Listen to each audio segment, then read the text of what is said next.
Banana Slam Jam.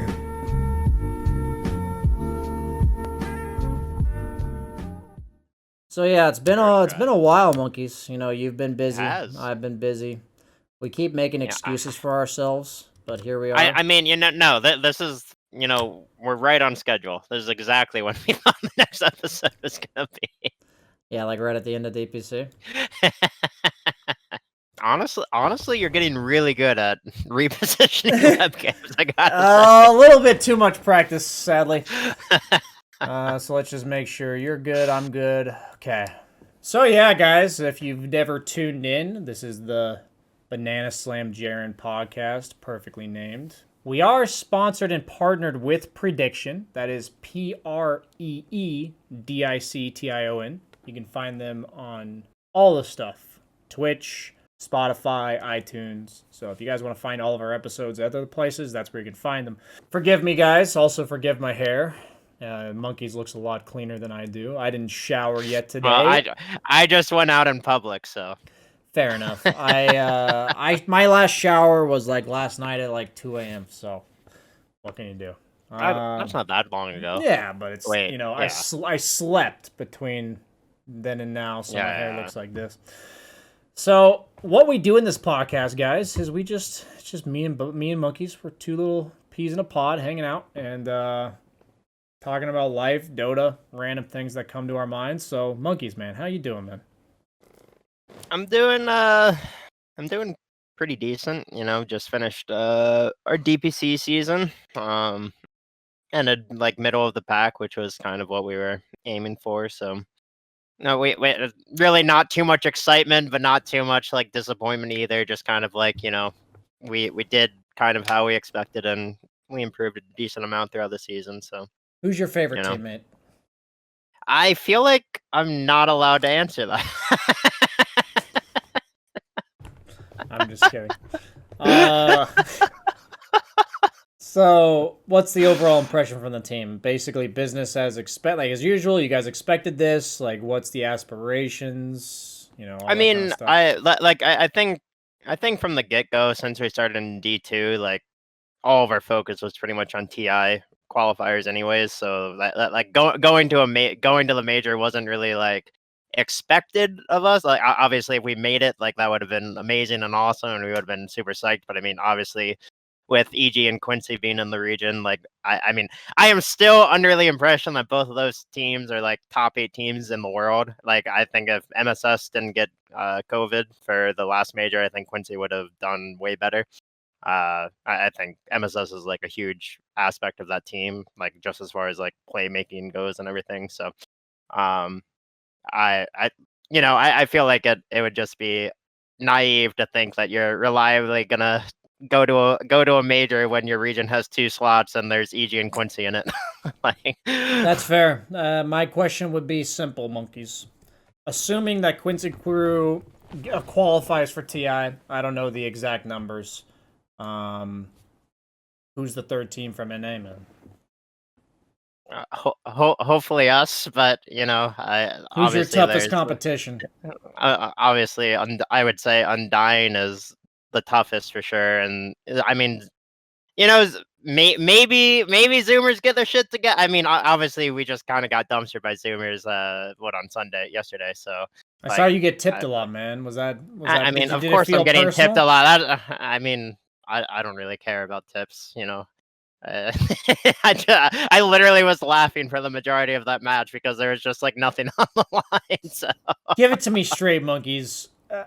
If you could punch one of them in the face right now, one of 4 Zoomers, who would it be? No, why do you ask these things? All right, you know what? I'm just gonna say Sammy Boy because I feel like he could take it, and he would probably be like. He would be like the most accepting of it or something, Okay. like he wouldn't take it personally. Also, I'm sure you would like to see Sammy punch the most, so it would be like a win-win-win. I would not object to that occurrence. So yeah, no, that's I'm glad that I didn't actually know for a fact that series meant nothing. You guys are both locked into your standing, or you just... I mean, we were competing for $1,000 and 50 DPC points, basically. Wow, man, you're so cool. Doesn't give a shit about $1,000. split 5 ways. That's 200 apiece. And 50 DPC points is literally irrelevant. There's Like, people I don't in the know. world that It's could like, live a whole 3 months off that's that not. 200. That's just the Why kind do you have to do this to me? it's the kind of shit Shay? people say to me in chat whenever I, talk about what I would consider to be like irrelevant money. But so okay, by the way, about your team, one of the final notes is you guys have a fan bundle. And Yeah. did you agree to give Mason a portion of it? No. No. Did you ask for his permission to use his voice? Yeah. Boris and Mason are like pretty good friends. So Boris just asked Mason if he would do some 2 based voice lines, and yeah, Mason actually did like. I think he did like 8 to 10 or something. And honestly, there are a few voice lines that were like way better than the one that Valve chose. Like there was one that was like Mason literally went like, bring, it's the base police. And I thought that one was like so good, but unfortunately Valve didn't take that one. So, but yeah, Boris just asked Mason to do some voice lines, and Mason agreed. I mean, it only took him like 5 minutes or something to do the ones that he did. So my question would be, do you know how much money you've made from the fan bundles? I think somewhere our manager put it in our Discord. Is Mikey? Who's your manager? Mikey's. Mikey's for Zoomers. One of my mods, Tara Rar, she's our manager. Shout out to her. I don't think I've met her, but no, man, she's doing a great job. I actually didn't know you guys had a manager. That makes a lot of things easier. Yep. Are you one of the teams that actually shows up on time to scrims? We try. I mean, I am definitely the biggest culprit, I would say, of not showing up on time. I think I haven't showed up on time like 3 times or something. I mean, all right, one of the times my phone died while I was sleeping, so my alarm didn't go off. Another time I just set the alarm for the wrong time. And another time I was asleep and we changed the timing of the scrims while I was asleep. And I woke up like on time for our original planned scrims, but I missed the scrims because we changed it to like 2 hours earlier or something. I mean, people ask me why I don't do podcasts with you regularly, and then they hear this, and then... Well, I mean, I feel like we podcast regularly when we're in the same time zone. Yeah, we do. Yeah, so... but yeah, guys, this has been quite the busy 6 weeks for both of us. And got any plans coming up for your somewhat break, or any cool things, fun stuff, or are you just chilling? We're gonna take just like a small break from scrims and stuff. And then. What about your life, buddy? Are you doing anything? I recently got back into rock climbing after my latest knee injury, which was about 3 months ago. So, I mean, I'm being very, very careful with it, and I'm not really doing like anything crazy or whatever because I'm so over knee injuries. But yeah, I'm pretty much just getting back into the schedule of like working out so I have more energy throughout the day and stuff. Like whenever I get injured, I swear my energy levels just drop to like nothing. I have maybe like 8 to 10 good hours of like actually like being awake and energetic, and then past that, if I'm not like exercising regularly, like I just like just start falling asleep like no matter what I do. Yeah, I'm a pretty big culprit of this. COVID was not very nice to me when it came to working out. Collie. Yeah. She's not too happy about it. Myself, I'm not happy about it either. I think it's been tough for a lot of people, not being able to easily go to the gyms and stuff. For me, I think it's also the fact that I've been casting the DPC while also attempting to be a streamer. You know me. I love overworking myself. You know me. So I've already said I'm like pretty tired of going through this grind for myself. So I think during these events, it's relatively unavoidable. And it's like, it's 6 weeks of pretty damn good pay to be a caster. So it's like impossible to turn it down. But it's definitely not good for me. So like my number one focus moving forward is to is to get back on track, back in shape, back eating well, all that kind of stuff, taking care of myself. I'm honestly sleeping a lot. People say, like, BSJ, get some sleep. You look exhausted. I'm like, I'm not actually not getting sleep. I'm sleeping like 8 hours a day, but I'm just sitting inside playing Dota for, or playing or casting Dota for 12 hours. So, yeah, dude, the wear and tear really does get to you when you just when you're just inside all day, every day, just like, grinding Dota. I mean, I I really do my best to like take healthy breaks from like pubs and stuff because if I literally just sit here and grind all day every day, like, I know I will decline in like my mentality and stuff when it comes to Dota, and I just like can't do that to myself anymore. I'm about to take the longest break I've taken in a long time, monkeys. Yeah. I think I might have mentioned some of this to you, but I'm going to Arizona to kind of like officially move out. So, Yeah. and then I'm probably going to be taking the first week or two off of June for reasons I will not disclose. But yes, so I'm doing that. So I'm probably not going to stream other than maybe once or twice for the next like 3 to 4 weeks, dude. So that's going to be very weird for me. I know most other Dota players and streamers do take that time off. I know you've done it. But yeah, I never really have. I don't remember the last time I took more than 2 weeks. I think 2 weeks has been the longest, and that's because I did like a vacation here or there. But I think go ahead. I just had a random question. Is your car still in Arizona? My car is still in Arizona, yes. so, so you literally haven't even driven your like brand new car. Dude, it's a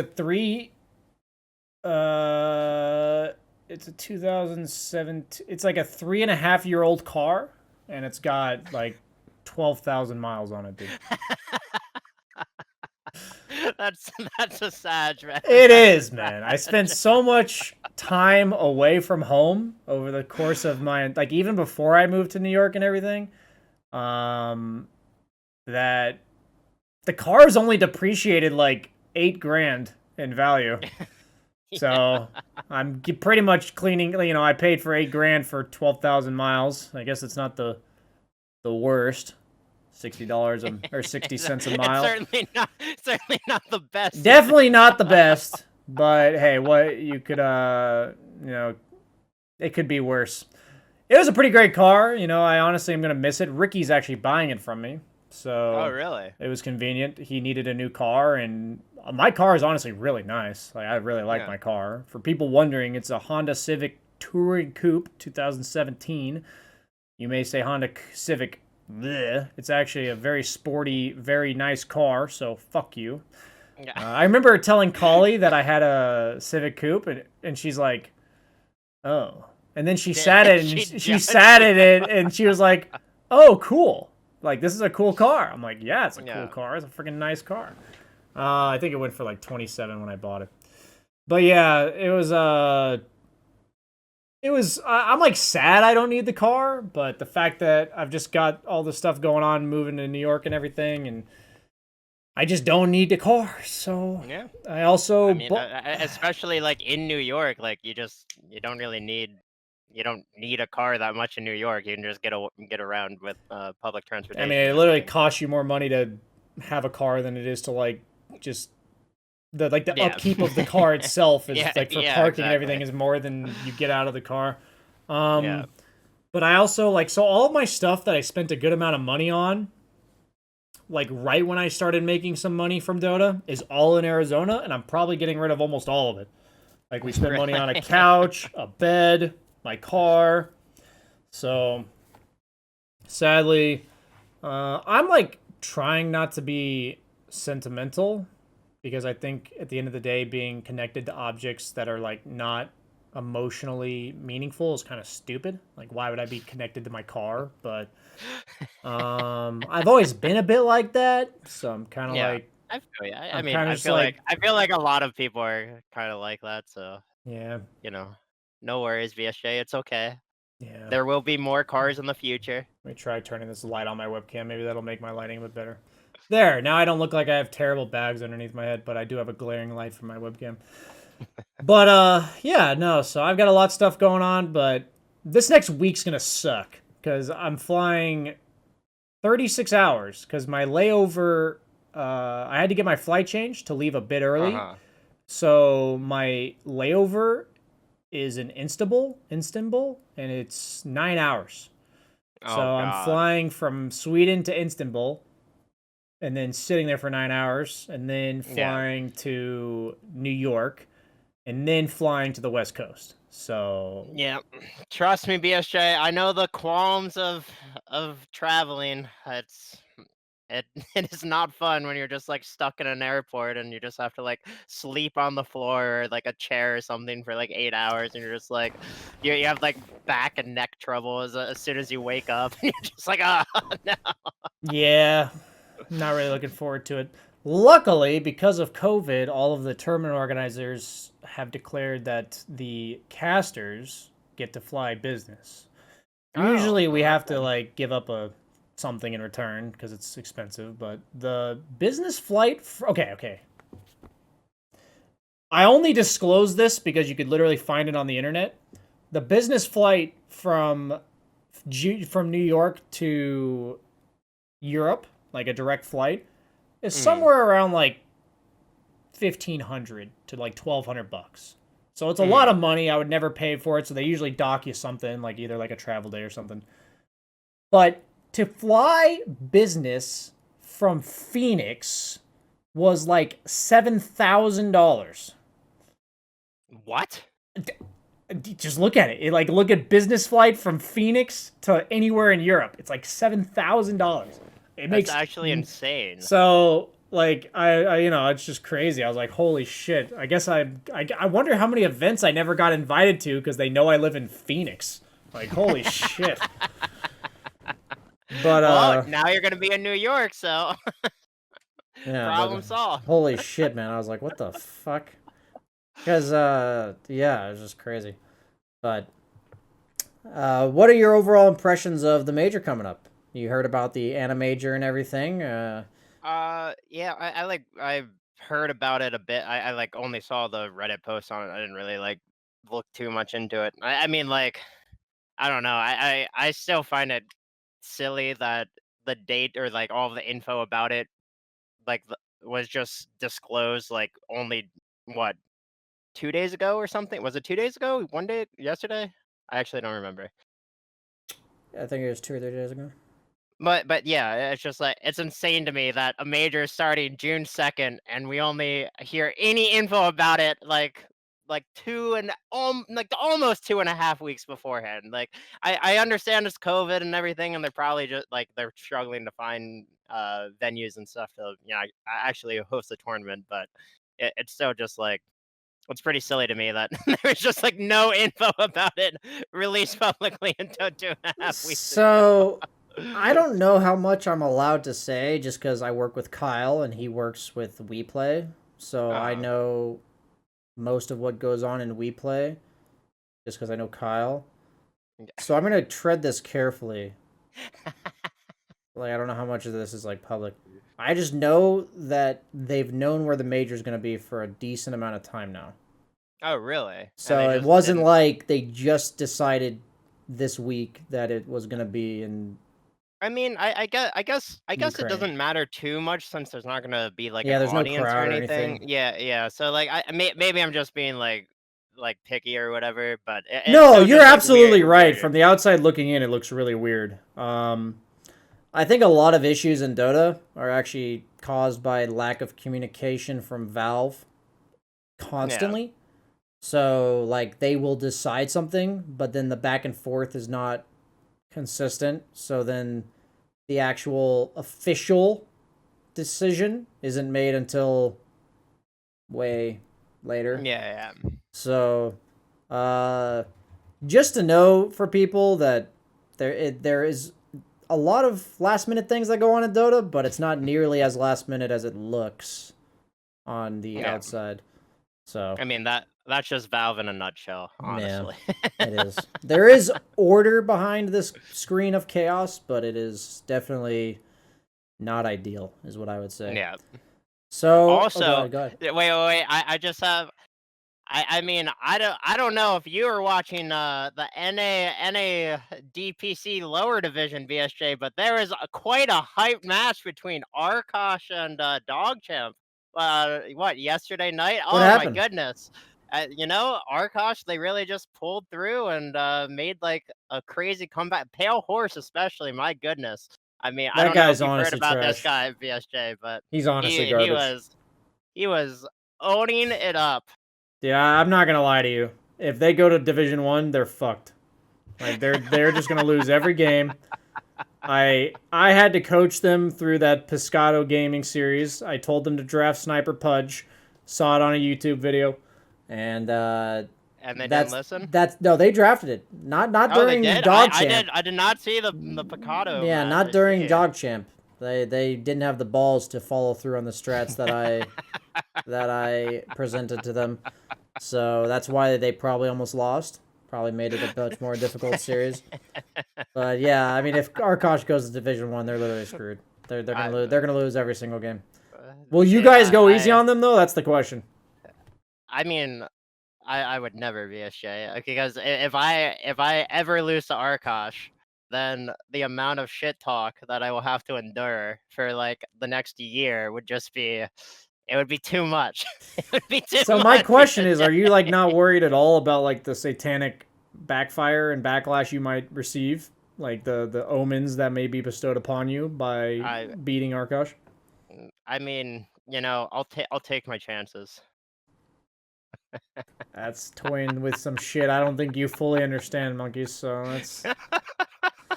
that's yeah, I did hear it was a pretty epic ending. Heard there were some questionable throws from Dogchamp, but hey, wouldn't be good Dota if there weren't some throws.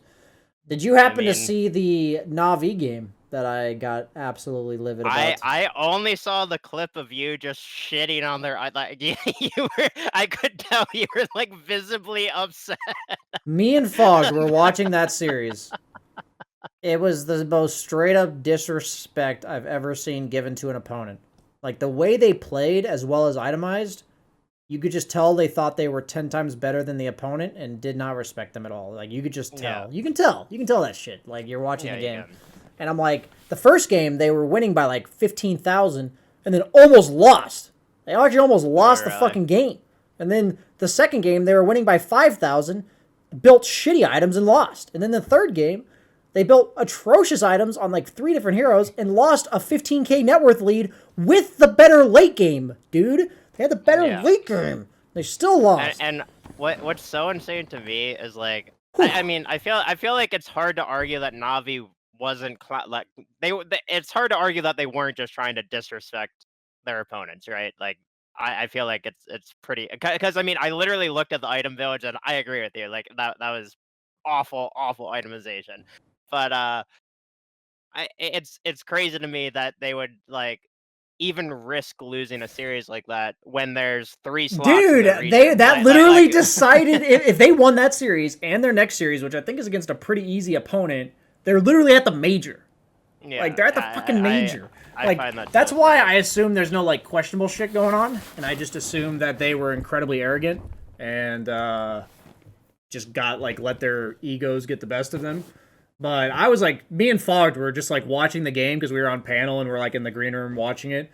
We were like straight up offended by their performance. We were like, yeah, I could tell how mad you were. We were so mad because first game we're like, oh, like this is gonna be a clean like 25-minute win for Na'Vi. They look way better than Unique. Like they look like they're executing the first 20 minutes real clean, and then they didn't like have 1 or 2 mistakes that just lost in the game where it's like execution. They just straight up played 5 different parts of the map and built pubby items and lost. That was like all 3 games.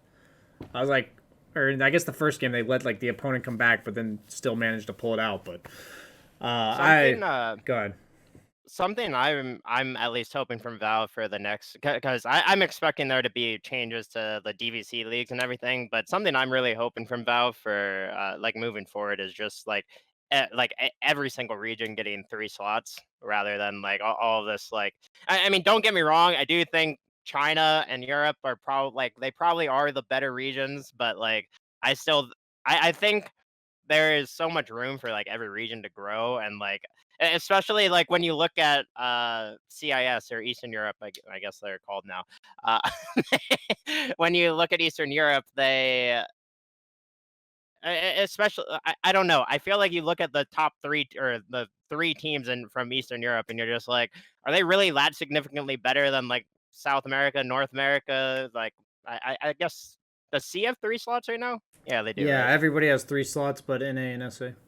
Yeah, but I mean, dude, even South America, like they're showing up like hella hard, man. Like no ping, they are crushing their region, and like, I think Thunder Predator is like guaranteed to not go to the major now, and they were top 6. They're like literally a guaranteed TI team almost, and they're not going to go to the major because SA only has 2 slots. Like that's insane to me. Well, And what I and I was mean, saying is that why not give more wildcard slots yeah, sure, to even more NA? Like wild. Like NA doesn't even have a wildcard slot. Yeah, I know. Like, I think it's just so sad because I don't think there's like I've seen a few people tweet about it, but like I don't think there's really I don't think it's easy for like NA and SA to really like grow as regions.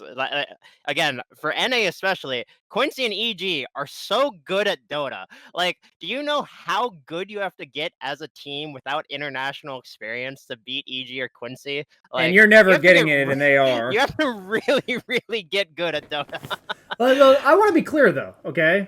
So people wondering, you know, if we give them more wildcard slots, first off, the only technical negative would be that you pay for the team to go to the major. Okay, Yeah. like that. There's the financial investment to go to the major.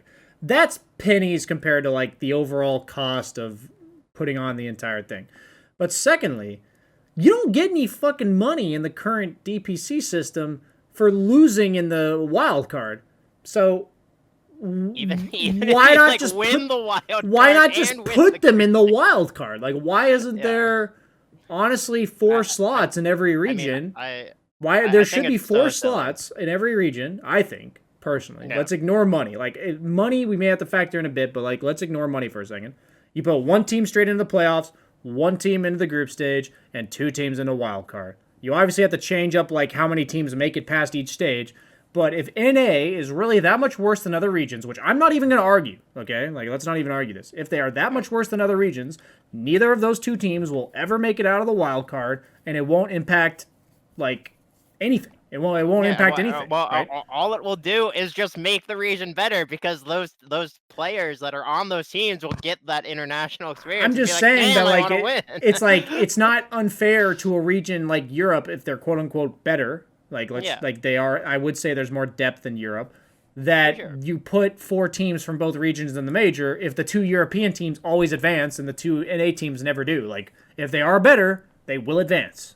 Yeah. Like, period. You I know, like, just that would probably be like I would say that's one of my biggest qualms with the current DBC season, and then the other one would be literally like only the top 8 teams at the major gets prize money, which is still pretty silly to me. But man. I mean, what do I know? You know, I'm just a player. I've only played this game for like 10 years, so you know. Hey, yeah, let's be clear, guys. Let's be clear.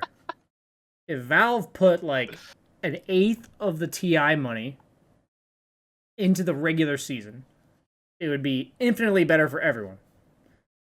Infinitely Yep. better for everyone that relies on the Dota ecosystem to make money, right? Like all the tier 2 teams, the tier 1 teams, it would be infinitely better. Other than the notoriety and like we have the biggest tournament ever, it would just be better. But I mean it's the way it's currently set up is literally like even if you win every like each major like and you get first in every DPC league or whatever, you're still making like 5% of the TI prize pool. Like, that's so insane. are you even making 5%? That'd be 2 million. I don't even think you make that much. It's more like Well, 2%. yeah. I guess you're right. It's like 2.5%. It's more like 2.5%, dude. It's even less. But yeah, that's just like I don't know. That's like incredibly silly to me. Like how I mean I've spoken to so many different players in different teams, and literally every single player is just like Yeah, nothing matters. Like it's just TI. Like you either make it to TI and like you can sustain being a player, or you don't make it to TI and you are just in the gutter of the Dota scene. Yeah, that's pretty much it. It's sad. Talk about it a It is. lot. Think everybody in the scene talks about it, guys. Whether or not it's like talked about a shit ton on broadcasts or on Yeah. streams or anything, it is I mean, talked about amongst every Dota player that ever competed. yeah. I mean, I like bringing it up like once a podcast just to like get our thoughts out there in case there's a Valve employee listening ever. Gabe, and I know you're watching this podcast. I mean, hey BSJ, you were recognized as a community figure like what, 3 My years name ago or was in a something? Valve post while we were on the same team house. I remember that. And then obviously that rule got revoked or whatever, so you know, didn't. That was back when they were deciding whether or not streamers could stream tournament games. But we have been going, I think, for almost an hour now, monkeys. Wait, let me check the time flies. Oops. I honestly don't even remember when we started, so yeah. Leaving it up to you. I think it's been. I honestly think it's been at least 45 minutes, and that's usually where we cut it off. So, as you guys can tell, we had a very organized structure and schedule to the show, as we always do. But I'm going to be out of commission, monkeys, for I think at least a week and a half. But I'm gonna hit Alright. you up Sounds when I good. have a computer, because I know you said you're taking a break. You're not gonna ditch me, monkeys. You're not gonna ditch me. Okay, you guys, it's on the record. When the DPC isn't happening, I'm like mostly free. Guys, you heard him. You heard him, No, guys. I mean mute your streams, everyone. Rewind. But we honestly, I just love talking to you, monkeys. We've talked about it all the time. We don't have enough time to catch up to each other. We've had a Yep, we've had a absolutely. great excuse when we use the podcast to talk about random shit, and I always like keeping it real with you, buddy. So Absolutely. I think that's gonna wrap it up for today's episode. But Sounds good. I did tell you a few things off stream, and I will probably be talking about those with you sometime soon. So Yeah, and No- I'm super excited for you. I'm not gonna say anything more than Shut that. up, monkeys! I'm just super excited and happy for you. Shut up, monkeys. So, with all that being said, thanks guys for tuning in. Follow Monkeys, make sure you do, on Twitch. Is that your stream? No, it's not. That's your No, Twitter. that's my Twitter. That's my your stream Twitter. is just monkeys_forever. Monkeys_forever, people. I'm like, that's not right. But yeah, make sure you guys hit him up. He's awesome. He sometimes does well in Dota as well. So Occasionally. occasionally. Always nice talking to you, buddy. See you later. Yep. Have a good one, BSJ. Bye, everyone. If you liked this video, please like, comment, subscribe to the YouTube channel, all that shenanigans, because at the end of the day, YouTube does care about that. You may not care about it, I may not care about it, but the YouTube algorithm does. So please do.